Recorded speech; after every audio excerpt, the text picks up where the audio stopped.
Ancient Greece is remembered as the birthplace of philosophy, democracy, and reason. But it was also a land forged in blood. In the year 480 BC, the most powerful empire on Earth moved west. The Persian Empire, led by King Xerxes I, a force so vast that ancient writers claimed it darkened the earth when it marched. Its objective was simple: crush Greece, burn Athens, erase resistance. City after city submitted. But one narrow mountain pass would become legendary: Thermopylae, a strip of land so tight that massive numbers meant nothing. And there, waiting in silence, stood a small Greek force led by a Spartan king, Leonidas. Sparta was not like other Greek cities. It did not celebrate art. It did not value comfort.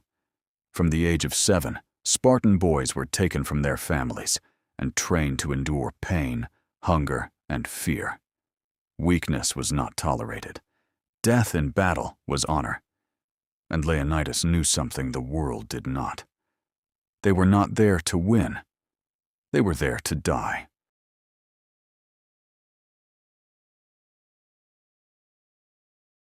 When the Persians arrived, they expected surrender.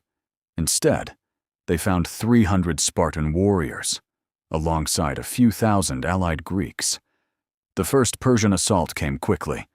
Wave after wave crashed against the Greek line. But the narrow pass worked as planned. Persian numbers meant nothing. Their arrows fell. Their soldiers pushed forward, and each time they were driven back. The Spartans fought in disciplined formation, shields locked, spears precise. When spears broke, they drew swords. When swords shattered, they used their hands. For 2 days, the impossible happened. The Persian army stalled. The greatest empire in the world could not break a few thousand men. They were there to die. But empires do not lose to courage alone. A local Greek betrayed them. He revealed a hidden mountain path that allowed the Persians to flank the defenders. Leonidas understood instantly. This was the end. He dismissed most of the allied forces. He ordered them to retreat and live. But he and his 300 Spartans remained, along with a few hundred others who chose not to leave. They stayed knowing death was certain, not for glory, not for survival, but to buy time for Greece.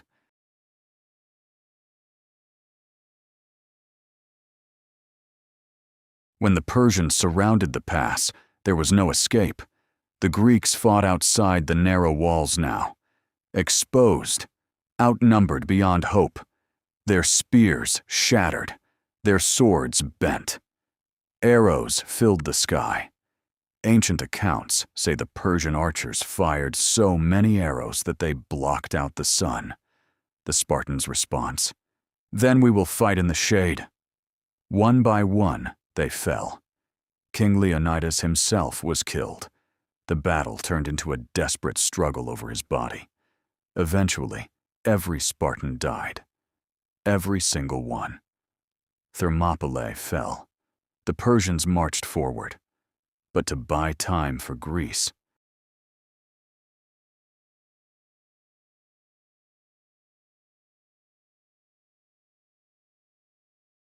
Militarily, it was a defeat.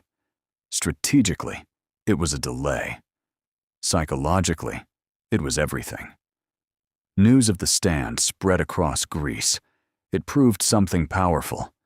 The Persians could bleed. They could be resisted. Months later, Greek forces would defeat Persia at the Battle of Salamis, and later, again, at Plataea. The invasion would fail. Greece would survive. If you want to discover the untold realities of history, the stories behind the glory, subscribe and join us for the next journey into the past, because history is darker than you think.